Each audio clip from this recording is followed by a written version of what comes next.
Guys, mga kabarks, let's cook kabsa. Okay, Arabic style. 1 kilo of chicken, mix of legs and thigh. Okay, this is all our ingredients. And this is the rice. Okay, pinapad na natin. And this is all my spices, Arabic spices. Okay,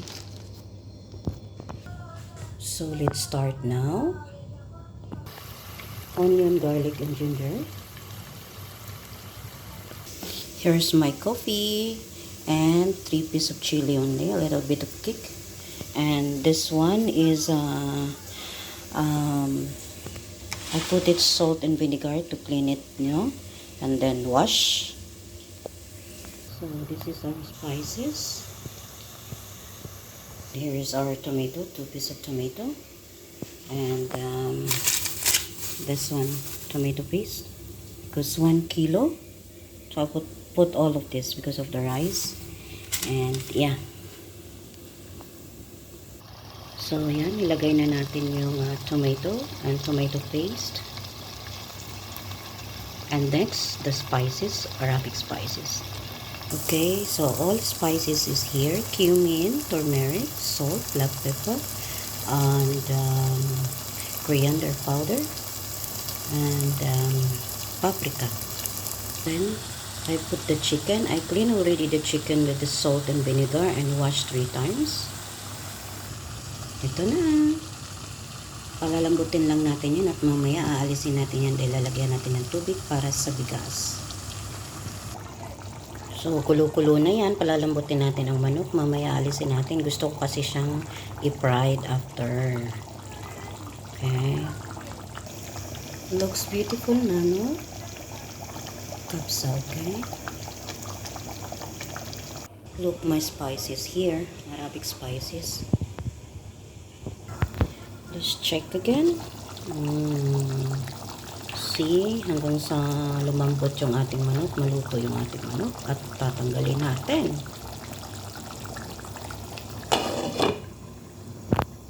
So, tinanggal na natin ang ating chicken.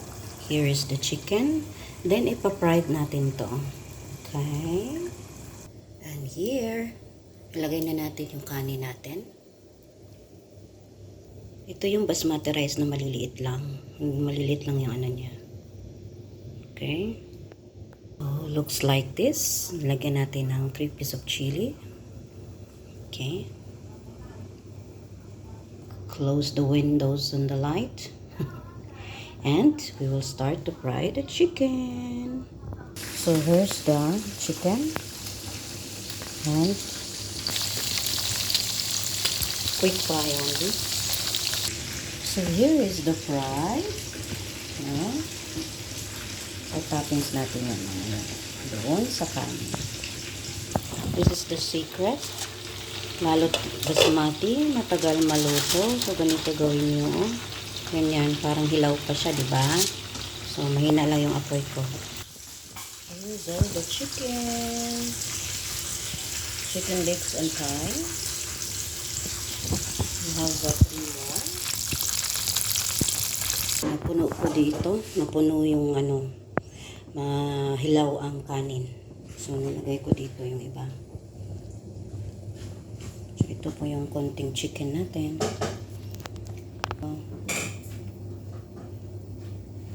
Salanan ko, hindi kasya ng aking nalutuan. So, ganito. Hindi ko alam kung maluluto to.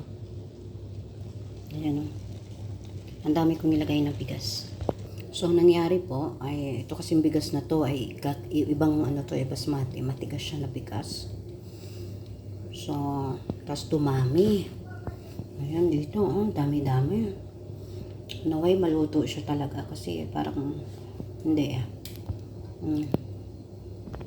So, here is the kabsa, but sa totoo lang, medyo hilaw talaga yung kanin at gutom na ako. Anong oras ng aga ko nagising? 6 AM, nagutom na naman ako. So, niluto kong ganito, hilaw, kasi ngayong bigas iba, kakaiba siya. So, ngayon titikman natin, baka dagdag ng tubig, tumabang ang kanin. So, tikman natin. Let's have a try. Kung ano lasa. Ito tayo sa bed ko.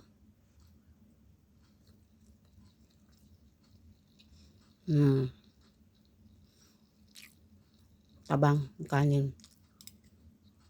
Dahil naparami yung bigas na lagay ko. Ito yung manok. Malasa yung manok.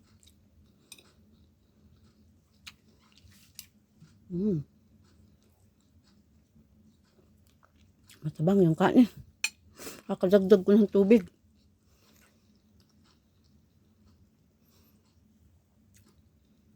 Harap. Kasi pinakuluan ko muna to bago ko inano Para matrabaho, masakit sa paa. Kaya sulit naman.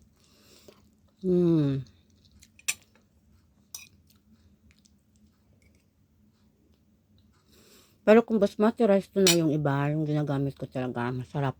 Madaling lutuin. Ito kasi, iba siya.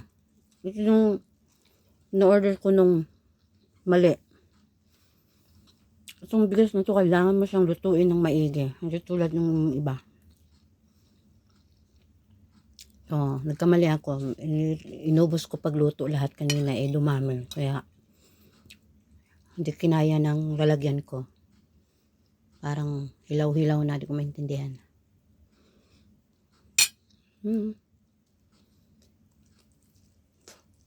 Sarap.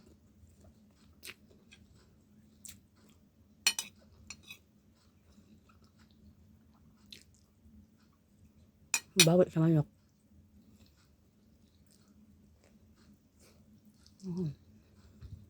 Malasa.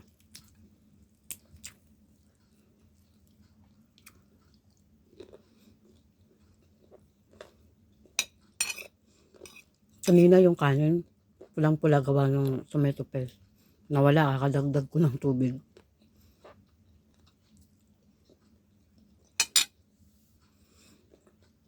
Tingnan natin mamaya.